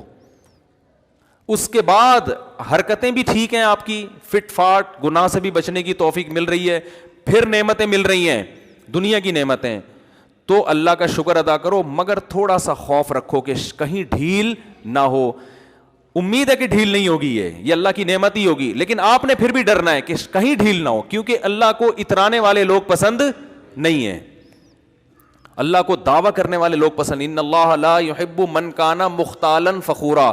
قرآن کے الفاظ دیکھو کہ اللہ تعالیٰ کو تکبر کرنے والا اور شیخیاں بھگارنے والا پسند نہیں ہے. شیخیاں بھگارنا کسے کہتے ہیں؟ اب تو اللہ کا بڑا فضل ہے, اب تو الحمدللہ سب کام سیٹ ہو رہے ہیں, اور اللہ دیکھا میں نے وہ تہجد پڑھی تھی, اس کا کیسا زبردست. تو لیبل شکر کا ہوتا ہے, اگر واقعی دل سے شکر ادا کر رہا ہے پھر تو ٹھیک ہے, لیکن لیبل شکر کا ہوتا ہے حقیقت میں شو بازی. حقیقت میں کیا ہوتی ہے؟ شو بازی, کہ یہ بھی ہے, یہ بھی ہے, یوں بھی ہے. تو اللہ کو جو شیخیاں بھگارنے والے ہو گئے نا, میں یوں ہوں, آج بہت سے لوگ اس طرح بات, میں یوں ہوں, یہ الفاظ اللہ کو پسند نہیں ہے. حضرت موسیٰ نے ایک دفعہ کہہ دیا تھا, بنی اسرائیل نے پوچھا تھا کہ سب سے بڑا عالم کون ہے؟ حضرت موسیٰ نے فرمایا میں ہوں, اور بالکل صحیح فرمایا تھا. لیکن اللہ کو آپ کا یہ جواب پسند, انداز پسند نہیں آیا کہ بے شک آپ ہیں, لیکن فوراً یہ نہ بول دیں کہ میں سب سے بڑا ہوں. یہ الفاظ ورڈنگ, آج الفاظ کی کوئی وہی نہیں ہے نا, کوئی بھی کچھ بھی منہ سے نکال دو. تو یہ میں یوں, میں اس طرح کا, یہ چیزیں اللہ کو پسند نہیں ہے. حدیث میں آتے اللہ نے کہا کہ یہ کیوں نہیں کہا کہ سب سے بڑا کون ہے؟ اللہ ہے, پھر اللہ نے مجھے علم دیا ہے, ایسے الفاظ. تو اللہ نے خضر علیہ السلام سے ملاقات کروا دی کہ کچھ باتیں ہم نے ان کو بتائی ہیں جو آپ کو نہیں بتائیں, تو ساری چیزیں ہم نے آپ کو نہیں بتائی ہیں. تو اللہ کو یہ شیخیاں بھگارنا, تکبر کرنا, میں یوں ہوں, میں اتنا بڑا فنٹر, یہ جو فنٹر گیری ہے یہ اللہ کو بالکل بھی پسند نہیں ہے. تو استدراج کا مطلب جب بھی کوئی نعمت ملے تو شکر بھی ادا کرو, ساتھ میں تھوڑا سا خوف بھی رکھو کہ یار سارے کام ہی ٹھیک ہو رہے ہیں, ایسا نہ ہو کہ میرے اندر کوئی فالٹ ہو اور اللہ اس کا انتقام لے رہا ہو مجھ سے. تو یہ ڈر کا فائدہ کیا ہوگا؟ دو فائدے ہوں گے. ایک, عمل میں اور محاسبے کا موقع ملے گا کہ غور کرے گا واقعی میں ٹھیک بھی ہوں کہ نہیں ہوں. ایسا نہ ہو کہ میں اپنے آپ کو ٹھیک سمجھ رہا ہوں اور اس ٹھیک سمجھنے میں غلطی پر ہوں. ہو سکتا ہے میرے اندر کوئی فالٹ ہو جو میرے سامنے نہ, اس فالٹ کی وجہ سے نعمتیں مل رہی ہوں. لوگ پتہ ہے کیا دیکھ رہے ہوتے ہیں, جب ٹینشنیں آتی ہیں تو کہتے ہیں یار میرے اندر کوئی فالٹ ہوگا جو ٹینشنیں آ رہی ہیں. بھائی خوشیاں آ رہی ہیں تو بعض دفعہ ٹینشنوں کی وجہ سے خوشیاں آ رہی ہوتی ہیں, برائیوں کی فالٹ ہوتا ہے, اس کی وجہ سے خوشیاں آ رہی ہوتی ہیں, بعض دفعہ ایسا بھی ہوتا ہے. تو ایک فائدہ تو یہ ہوگا کہ جب آپ یہ سمجھو گے کہ یہ ڈھیل ہے تو آپ کے کو اپنی برائیوں کے احتساب کا موقع ملے گا. دوسری بات یہ کہ آپ چوڑے نہیں ہوگے, تھوڑا سا ڈر رہے گا نا, تو جس کے دل میں تھوڑا سا خوف ہوتا ہے وہ چوڑے میں, بولو نا یار, نہیں آتا. دیکھو ایک سونے کی گھڑی پہن کے کوئی گھوم رہا ہے, اگر اسے خطرہ نہیں ہے نا, کوئی بھی نہیں چھینے گا, کوئی بھی ڈاکہ نہیں ڈالے گا, تو ایسے گھما گھما کے دکھائے گا اور چوڑے میں آ جائے گا. وہ غریبوں کو اور زیادہ دکھائے گا, نیچا دکھائے گا ان کو کہ تم کیا پہنا ہوا ہے تم نے یار, یہ کوئی پہننے کی چیز ہے. لیکن اگر اسے ڈر ہے کہ بھائی گلی محلے میں ڈاکو چور بھی گھوم رہے ہیں جو چھین سکتے ہیں, اس خوف کا نتیجہ ہی نکلے گا کہ پہنے گا لیکن آستین کیا کرے گا, اوپر رکھے گا. کبھی کبھار تھوڑی سی شو بھی مارے گا, پھر ڈرے گا بھی یار یہ شو کہیں مہنگی نہ پڑ جائے. تو جس عمل سے خوف بالکل نکل جاتا ہے اس عمل کا نقصان یہ ہوتا ہے کہ انسان تکبر اور اترانے میں آنا شروع ہو جاتا ہے. تو اس لیے جب بھی دیکھو جو اللہ کے نافرمان ہیں ان کو تو استدراج اور یہ ڈھیل کیا ہے, ان چیزوں سے کوئی دلچسپی ہے ہی نہیں. وہ کہتے ہیں جاؤ یار عیاشی کرو, کیا اللہ کی نعمت اور کیا عذاب, یہ سب چیزیں یہ تو پرانے قصے ہیں. لیکن جو اللہ کے ماننے والے لوگ ہیں نا وہ ہر وقت ڈرتے رہتے ہیں. الایمان بین الخوف والرجاء, کہتے ہیں ایمان امید اور خوف کے درمیان میں. تو جو بھی نعمتیں ملے تھوڑا سا ڈرتے بھی رہا کرو اس سے. اللہ تعالیٰ عمل کی توفیق عطا فرمائے. سوال جواب دیں جلدی سے. میں بزنس میں کیا لکھا ہوا ہے, پرندوں کا کام کرتا ہوں. میرے پاس کچھ ایسے پرندے ہیں جو انڈے نہیں دے رہے, تو میں انہیں بیچتا ہوں تو میرے اوپر کیا حکم لازم ہوگا؟ بیچتے ہیں تو دھوکہ ہے نا, عیب دار چیز آپ بیچ رہے ہیں, کسی کو پہنا رہے ہیں, اگلا تو یہ سمجھ کے لے رہا ہے کہ یہ انڈے والے ہیں. تو آپ یوں بیچا کریں کہ بھائی یہ پرندہ ہے, مٹی ہے, سونا ہے تمہارے سامنے, میں اس کی کوئی گارنٹی کسی بھی چیز کی نہیں لیتا. تو جھوٹ نہ بولیں, اس طرح سے کہہ دیا کریں, پھر وہ آگے اس کی مرضی آپ سے لے کہیں اور سے لے. میرے ویسے انڈے دے کیوں نہیں رہے, بات تو ہے نا ٹینشن کی ہے, کیا خیال؟ جب مرغیاں بھی انڈے دے رہی ہیں, کبوتر بھی انڈے دے رہے ہیں, تو ہر انڈے دینے والی چیز انڈے دے رہی ہے, آپ کے جو پرندے ہیں وہ انڈے کیوں نہیں دے رہے؟ تو اس پہ غور کرنے کی ضرورت ہے. میں اس لیے کہہ رہا ہوں کہ ہو سکتا ہے دے رہے ہوں کوئی کھا رہا ہو چپکے سے نکال کے. میرے والد صاحب کو بیماری لاحق ہے, دعا بھی کریں اور دل سے دعا ہے. جی اللہ تعالیٰ سب سے دعا کی درخواست کریں. جی سب سے درخواست ہے اللہ تعالیٰ ان کو شفا عطا فرمائیں, ان کے والد صاحب. ہم سب بھائیوں اور والد صاحب کا کاروبار ایک ہی ہے, مگر والد صاحب زکوٰۃ حساب کر کے نہیں نکالتے, اپنی طرف سے اخپل طریقے سے نکالتے ہیں اور ہماری بات بھی نہیں سنتے. کیا اس کا گناہ ہمیں بھی ہوگا؟ اس کی وضاحت کر دیں. جب والد صاحب اور بھائیوں کا ایک ہی کاروبار ہے تو وہ ٹوٹل والد صاحب ہی کا ہے. اس خوش فہمی میں ہرگز نہ رہیں کہ وہ آپ کا بھی ہے. اللہ نہ کرے ابا کا انتقال ہو گیا تو بہنوں کا پورا اس میں سے حصہ نکلے گا. یہ خوب اچھی طرح کھوپڑی میں بٹھا لے ہوئے بات. آج یہ ہوتا ہے, میں بار بار یہ مسئلہ بتا چکا ہوں لیکن کھوپڑی میں بیٹھ نہیں رہا لوگوں کے. ابا کا بزنس تھا, دکان تھی چھوٹی سی گٹکے کی, آپ نے اس کو ترقی دے کر ایک بہت بڑا شاپنگ ہال بنا دیا اور لاکھوں کروڑوں کا بزنس بنا دیا. تو ابا کے مرنے کے بعد آپ کو ثواب کے علاوہ کچھ بھی بولو نہیں ملے گا. ہاں وہ سارا, کیونکہ اس میں آپ ابا کے معاون اور مددگار ہیں, اور معاون اور مددگار کو ایگریمنٹ کے بغیر صرف ثواب ملتا ہے. اور ایگریمنٹ بھی وہ ہوگا جو کیا مطلب ایگریمنٹ یہ کر سکتے ہو آپ کہ ابا میں جو آپ کی دکان میں اتنی محنت کر رہا ہوں تو بزنس میں یا تو مجھے شریک کرو, اتنے % بزنس کا مجھے مالک بناؤ. بات آ رہی ہے سمجھ میں؟ مجھے مالکانہ حقوق دو, یا پھر میری الگ سے تنخواہ رکھو اس میں. تو یہ دو کام آپ کو کرنے پڑیں گے, ورنہ ابا کے بعد یہ پورا تقسیم ہوگا. تو آپ کو یہ نہیں ہوگا کہ میں نے اتنی محنت کی ہے تو بیٹھ کے پیڑے کھاتا تھا, اس کو تو میں 3 دفعہ میرے پاس کیس آتے ہیں نا کہ ہم تو اس کو سمجھا رہے تھے, یہ تو کمبخت اٹھتا نہیں تھا ابا کی فیکٹری میں, آج تک یہ کیل بھی جا کے اس کمبخت نے نہیں ٹھوکی, اب وراثت لینے کھڑا ہوا ہے. وراثت تو میں کہتا ہوں وہ تو صحیح ہے, ابا کا بیٹا تو ہے نا, یہ جب بیٹا ہے تو وراثت تو ملے گی, چاہے کیل ٹھوکی ہو یا نہیں ٹھوکی ہو. کیل ٹھوکنے اور نہ ٹھوکنے کا وراثت سے کوئی تعلق نہیں ہے, پوری وراثت ملے گی. تو کہہ رہے ہم نے جو اتنی محنت کی, لوگوں کا پھر سوال ہوتا ہے ہم نے جو دن رات ایک کر دیے فیکٹری کو آسمان تک پہنچانے میں, تو ہمیں کیا ملے گا؟ میں فوراً کہتا ہوں آپ کو ثواب ملے گا, ثواب کے علاوہ آپ کو کچھ بھی نہیں ملے گا. تو پیسے ملتے ہیں یا تو شرکت کی بیس پہ کہ آپ کا بھی حصہ اس میں شیئر ہو آپ کا, اس کے علاوہ نہیں ملتے پیسے. سمجھتے ہو؟ اچھا ایک بہت اہم, یہ اس میں خاص طور پہ ان کو بولیں کلپ بنائیں, یہ بہت بڑا مسئلہ ہے, بہت پھڈے ہو رہے ہیں اس پہ. باپ بہت دفعہ یہ کرتا ہے, اس پہ لازمی کلپ والا کدھر بیٹھا ہوا ہے؟ جہاں بھی ہے بہرحال, یہ بہت امپورٹنٹ کلپ ہے, اس کو بہت زیادہ پھیلانا ہے کیونکہ یہ بہت پھڈے ہو رہے ہیں گھروں کے اندر.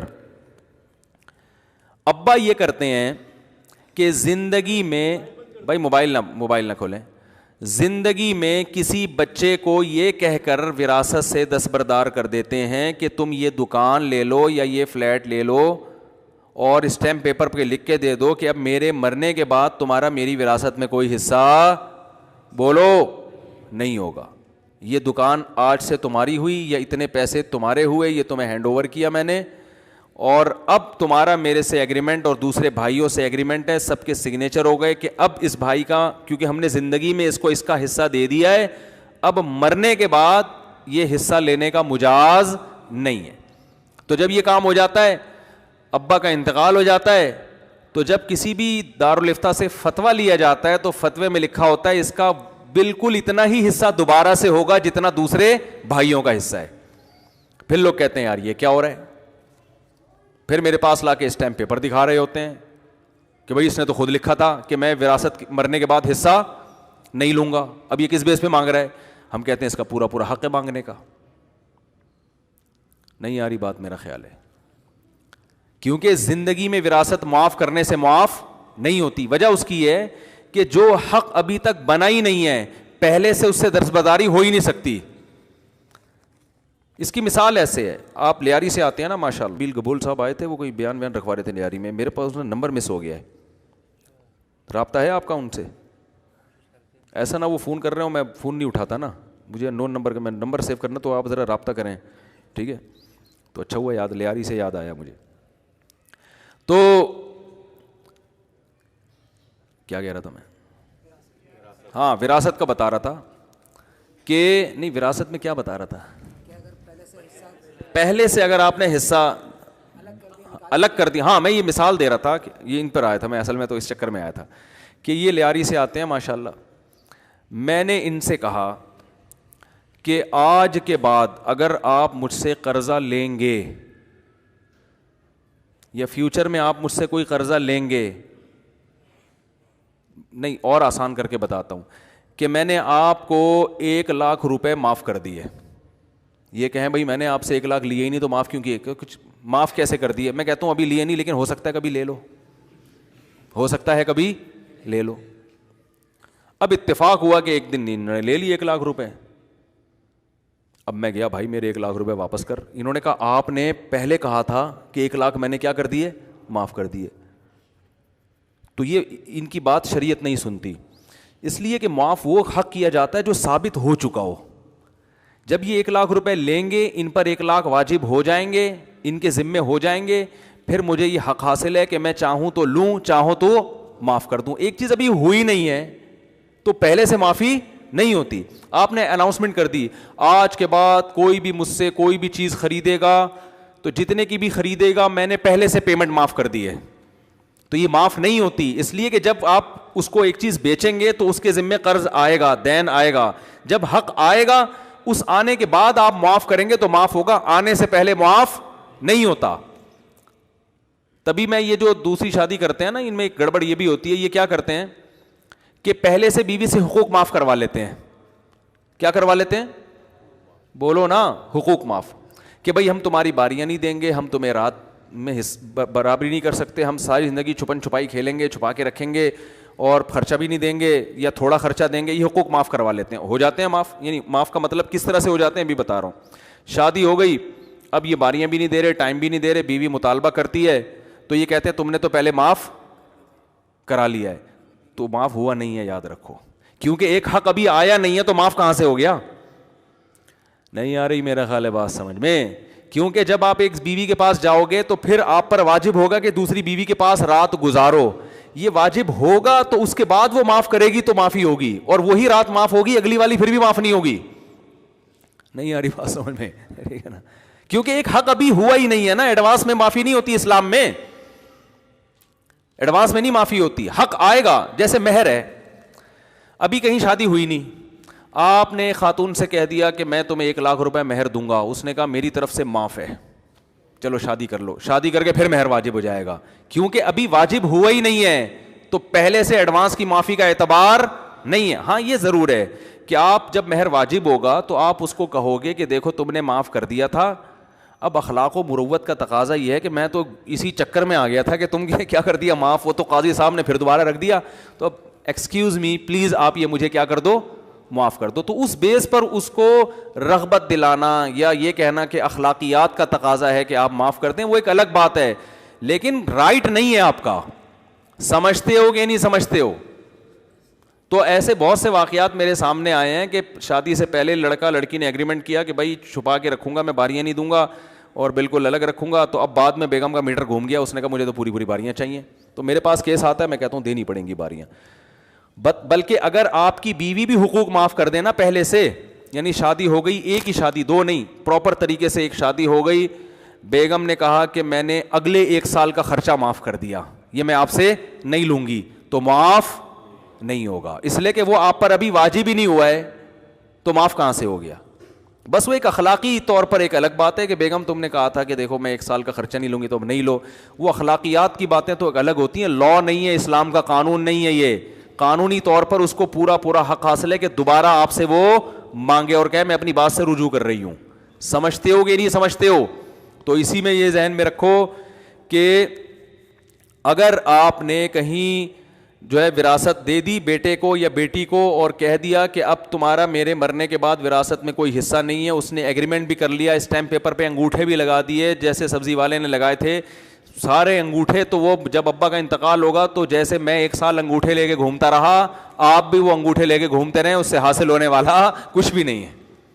جس مفتی سے فتویٰ لیں گے وہ یہی کہے گا اس کا پورا حصہ وراثت میں جتنا دوسروں کا ہے, تو اس سے پھر دوسرے وارثوں کو نقصان ہوتا ہے. نقصان یہ ہوتا ہے کہ ابا تو پوری فیکٹری دے چکے ہیں اس کو, دوسرے وارث کہتے ہیں یار ابا نے اتنا نواز دیا اس کو تو ڈبل مل رہا ہے.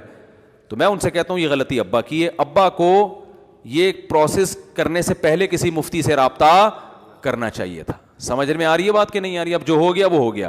ہاں ہم اخلاقی طور پر اس کو کہتے ہیں کہ گھننے بن گئے, تم نے اس وقت تو اسٹیمپ پیپر پہ سائن کر دیے تھے, تو اب اخلاقیات کی باتیں کچھ اور ہوتی ہیں. تمہیں اتنا کچھ مل گیا ہے تو چھوڑو یار, خونی رشتہ ہے بھائیوں کا بہنوں کا, تم اپنے حق سے دستبردار ہو جاؤ.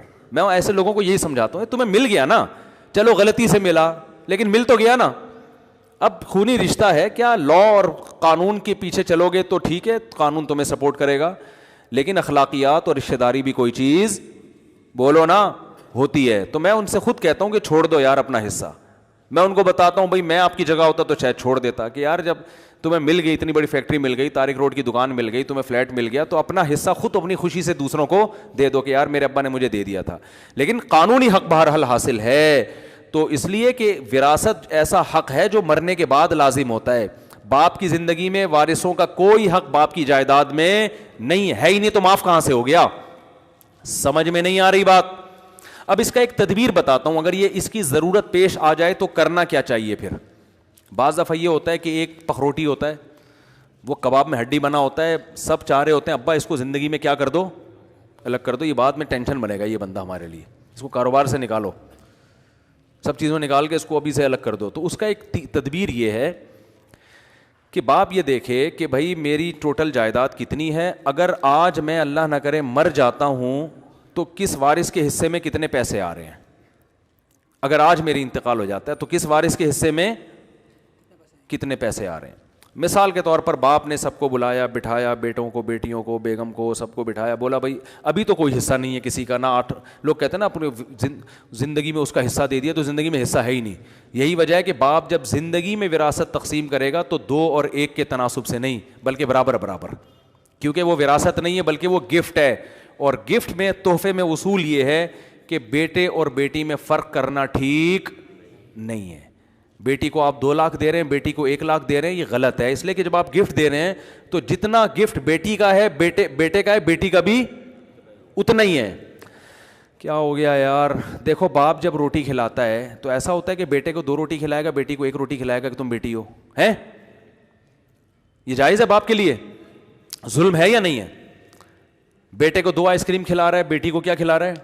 1 آئس کریم. ناشتے میں بیٹی عید پہ جو ہے نا بیٹے کو 2 جوڑے لے کے دے گا, بیٹی کو 1 جوڑے. یہ تو فرق ہو گیا نا, تو یہ فرق اسلام میں جائز ہے؟ ارے اولاد میں برابری کا حکم ہے نا, کیا ہو گیا یار, ایک تو پتہ نہیں کیا مرجھائے تو صبح 4 بجے آپ لوگ کو سب کو اٹھاؤں گا میں, تو بولو ذرا سے جان لگا کے بولو نہیں ہے, ایسے بولو, مجھے مزہ تو آئے بات کرنے میں. دیکھو اگر بقرعید عید پہ آپ اپنے بیٹے کے لیے 2 جوڑے سلواتے ہو عید کے, اور بیٹی کے لیے 1 جوڑا, تو یہ ظلم ہے یا نہیں ہے؟ کیونکہ حدیث میں آتا ہے سووا بین اولادکم, اپنی اولاد میں کیا کرو برابر. بیٹا اور بیٹی کی بیس پہ فرق کرنا شریعت میں جائز نہیں ہے, یہ فرق نہیں ہے اسلام. مرنے کے بعد اللہ نے وراثت میں فرق رکھا ہے, اس میں بہت ساری حکمتیں ہیں, وہ ایک الگ ٹاپک ہے. زندگی میں باپ کو یہ اجازت نہیں ہے. ہاں ضرورت کی بیس پہ فرق کیا جا سکتا ہے. بیٹی کو بعض دفعہ ضرورت زیادہ ہے, اس بیس پہ اس کو دے دیا, اس لیے نہیں کہ بیٹی ہے بلکہ اس کو ضرورت زیادہ ہے. تو جیسے بیٹی کو اگر ضرورت زیادہ ہے اس بیس پہ اس کو زیادہ دیا جا سکتا ہے, تو بعض دفعہ بیٹے کو ضرورت زیادہ ہوتی ہے تو اس بیس پہ بھی اس کو دیا جا سکتا. مثال کے طور پر ایک بیٹا معذور ہے, باپ کو پتا ہے بھائی یہ نہیں کما سکتا, یہ نہیں, تو میں طارق روڈ کی پوری دکان اس کو دے رہا ہوں تاکہ زندگی بھر یہ بیٹھ کے کرایہ کھائے. اب دوسرے بیٹوں کو نہیں دے رہا دکان, وجہ کیا بھائی تمہاری تو دونوں ٹانگیں سلامت ہیں, یہ تو میرے بات رل جائے گا. تو یہ جو اس کو دکان دی جا رہی ہے طارق روڈ کی, یہ بیٹا ہونے کی بیس پہ نہیں بلکہ معذور ہونے کی, تو کوئی ضرورت, اس لیے فقہاء نے یہاں بھی لکھا ہے خدمت کی بیس پہ بھی کسی کو زیادہ دے سکتے ہیں. یہ زندگی کی بات ہو رہی ہے, مرنے کے بعد تو وصیت جائز نہیں ہے وارثوں کے لیے. باپ زندگی میں یہ وصیت نہیں کر سکتا کہ میرے مرنے کے بعد اس کو یہ والی دکان دے دینا, اس کو یہ والی دے دینا. یہ وارثوں کے لیے یہ وصیت کالعدم ہے شریعت میں, جو اللہ نے حصے متعین کیے وہی ملیں گے ان کو. ابا کی رائے اس میں نہیں چلے گی, نہ ابا کی خواہش چلے گی. لوگ آ رہے ہوتے ہیں کہ میری اماں کی خواہش تھی کہ یہ جو ہے نا یہ فلیٹ میری منجلی بیٹی کو ملے, تو میں کہتا ہوں بس وہ خواہشات لے کے دنیا سے چلی گئی ہیں, وہ اسٹیمپ پیپر پہ لکھ کے بھی جاتی تو نہیں ملتا. یہ وصیت حدیث میں آتا ہے وارثوں کے لیے وصیت جائز ہی نہیں ہے, کالعدم ہے, اس کی کوئی حیثیت نہیں ہے.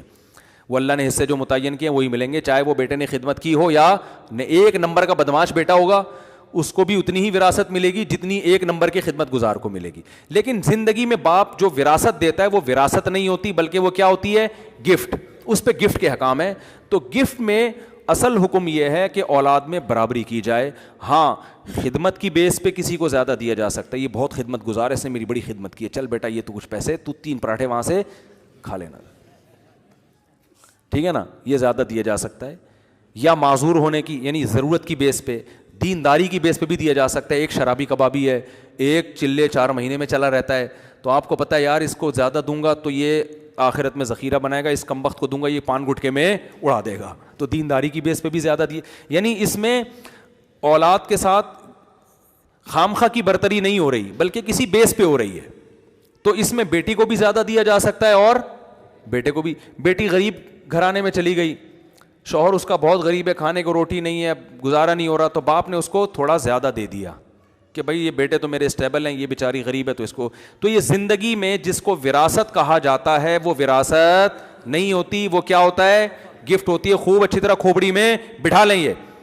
اب میں اپنی بات کی طرف آتا ہوں کہ اصل حکم کیا ہے کہ جیسے جب بھی آپ زندگی میں وراثت تقسیم کریں گے تو اس میں آپ کیا کریں گے, برابری. بیٹا اور بیٹی میں فرق ٹھیک نہیں ہے. تو اب یہ نہیں ہوگا کہ 2 لاکھ روپے بیٹے کو ملیں گے اور 1 لاکھ روپے بیٹی کو. لوگ یہ گڑبڑ کر رہے ہوتے ہیں زندگی میں, کیونکہ بیٹے سے کہتے ہیں تمہارا حصہ ہم نے مفتیوں سے معلوم کروایا 2 لاکھ بنتا ہے, اور بیٹی کا 1 لاکھ بنتا ہے, یہ 2 لاکھ پکڑو پتلی گلی سے نکلو, اور بیٹی کو پکڑا 1 لاکھ پتلی گلی سے نکلو, ہم نے وراثت جلدی دے دی ہے. تو اسلام اس کو وراثت نہیں مانتا. آپ زندہ ہیں تو وراثت کہاں سے ہو گئی, اسلام کہتا ہے یہ گفٹ ہے. تو اس کو آپ ایسے ڈیوائڈ کریں گے, ایک بیٹا اور ایک بیٹی ہے تو 1.5 لاکھ بیٹے کو دیں گے, 1.5 لاکھ بیٹی کو دیں گے. کھوپڑی میں بیٹھ گئی بات آ رہی ہے سمجھ میں؟ ہاں اب میں اس مسئلے کی طرف آتا ہوں, یہ پھر اگلے ہفتے انشاءاللہ. اگلے ہفتے تو میں نے بتایا نا کیا وہ ہے. اب میں اگلے طرف آتا ہوں. اگر ایک گڑبڑ کر رہا ہے, ایک مصیبت بنا ہوا ہے کہ وہ جو ہے نا آپ کے لیے ٹینشن بنا ہوا ہے, بچے کہہ رہے ہیں کہ ابا یہ بھائی ہمارا بہت بڑی فلم ہے, اس کو خدا کے لیے وراثت سے نکال دو, یہاں سے اس کو یہاں سے جان چھڑاؤ, یہ ہمارے لیے کباب میں ہڈی بنے گا. یا بعض دفعہ ایک بیٹے کو بڑے اماؤنٹ کی ضرورت ہوتی ہے, وہ کہہ رہا ہوتا ہے ابا آپ کے انتقال کے تو مجھے کچھ چانسز لگ نہیں رہے. ایسے ایسے نالائق بیٹے بھی ہیں نا دنیا میں. آپ تو ابھی لگ رہا ہے کہ کورونا کی 3 لہریں آ کے گزر چکی ہیں, آپ الحمدللہ آپ کو ایک کھانسی بھی نہیں آئی. تو اب یہ ہے کہ مجھے ایجوکیشن کے لیے پیسوں کی ضرورت ہے, مجھے گھر بنانا ہے, مجھے یہ کرنا ہے, مجھے وہ کرنا ہے, اور آپ اگر مجھے پیسے دیں گے تو دوسرے بھائیوں کو غصہ آئے گا کہ ابا آدھی جائیداد تو آپ نے اٹھا کے اس کو پکڑا دی ہے, ہمارے لیے تو کچھ چھوڑا ہی نہیں. ٹھیک ہے ابھی نہیں مرے تو کل تو جائیں گے نا. تو دوسرے بھائیوں کو اس میں تکلیف ہوتی ہے اور ہونی بھی چاہیے کہ ابا سارے پیسے ایک کو دے رہے ہیں آپ. تو اس کا طریقہ یہ ہے کہ باپ پھر یہ بیٹھے اور یہ غور کرے کہ آج اگر میری ڈیتھ ہو جاتی ہے, فرض کر لو, تو ان کا کس کا کتنا حصہ بنتا ہے. یہ علماء سے معلوم کروائے اور قیمتیں لگوائے پراپرٹی کی اسٹیٹ ایجنٹ سے, اور لم سم سب کو بٹھا کے لکھوا لیا کہ اللہ نہ کرے آج میں اگر مر گیا تو بھائی تمہارے 1 کروڑ بنتے ہیں, تمہارے 50 لاکھ بنتے ہیں وغیرہ وغیرہ, یا 1 کروڑ کو کم کر لو 1 لاکھ پہ لے آؤ, 1 لاکھ روپے بنتے ہیں, اس کے 50,000 بنتے ہیں. تو اب تمہیں ایجوکیشن کے لیے پیسہ چاہیے, لیکن میں چاہ رہا ہوں کہ تمہیں میں پیسہ دوں اس طور پر کہ پھر میرے مرنے کے بعد, کیونکہ ہم نے علماء سے سنا ہے آج میں تمہیں 1 لاکھ روپے دوں گا, کل مر گیا تو پھر سے تمہیں 1 لاکھ ملیں گے. آج میں تمہیں 1 کروڑ دوں گا تو آج مر گیا تو دوبارہ سے تمہیں 1 کروڑ الگ سے پھر ملیں گے. تو اتنے پیڑے کھانے کی ضرورت نہیں ہے. تو اس کا طریقہ یہ ہے کہ اس کو قرض دے دیا جائے, اور قرض اس طور پر دیا جائے کہ جب تمہارا وراثت کا حصہ ہمارا بٹے گا تو اس میں سے یہ پیسے مائنس کیے جائیں گے. بات آ رہی ہے سمجھ میں؟ آپ کہہ سکتے ہیں کہ بھائی ابا کا اگر 20 سال بعد انتقال ہوا تو اس وقت تو 1 کروڑ کی ویلیو کچھ ہوگی نہیں, تو 1 کروڑ کاٹ کے بھی اس کو ٹھیک ٹھاک مل جائے گا. تو اس کا طریقہ یہ ہے کہ پیسوں کی صورت میں قرض نہ دیا جائے بلکہ گولڈ کی صورت میں قرض دیا جائے. 1 کروڑ کا جتنا سونا آتا ہے, ابا بچے کو بولیں جا 1 کروڑ کا حیدری سے یا ڈیفینس سے یا کسی اچھی جگہ سے 1 کروڑ کا سونا خرید کے پہلے میرے پاس لے کر آ, شاباش, میرے لیے خرید, اپنے لیے نہیں خریدنا, لیکن اس کو نہ بھیجیں وہ بھاگ جائے گا. بتا رہا ہوں کوئی بھروسہ نہیں ہوتا, وہ 1 کروڑ دے کر نکلو یار, ابا نے تو جانے کا کوئی پروگرام ہے نہیں, پتلی گلی سے نکل لو, لالچ میں آ جاتے ہیں. خود 1 کروڑ کا سونا خریدیں اور ٹکیا کی شکل میں کسی بھی شکل میں سب کو بلائیں, اسٹیمپ پیپر پہ لکھیں کہ میں اس کو اتنے تولے یا اتنے گرام سونا بطور قرض کے دے رہا ہوں. واپسی کی صورت یہ ہوگی کہ جب میرا انتقال ہوگا تو دیکھا جائے گا اس کا وراثت میں کتنا حصہ بنتا ہے. اگر حصہ زیادہ بنتا ہے, قرضہ کم ہے, تو جتنا زیادہ بنتا ہے وہ اماؤنٹ اس کو تھوڑی سی دے دی جائے, اور اگر پورا ہو جاتا ہے تو اس کا حصہ ختم ہو گیا, اور اگر زیادہ ہوتا ہے تو اس سے کچھ واپس لیا جائے. سمجھ میں آ رہی ہے بات کہ نہیں آ رہی؟ تو اس طرح سے کر لیا کریں. اللہ تعالیٰ سمجھنے کی عمل کی توفیق عطا فرمائے, مسافہ نہ فرمائے. مجھے کہیں بہت ضروری کام سے نکلنا ہے. وما علینا الا البلاغ.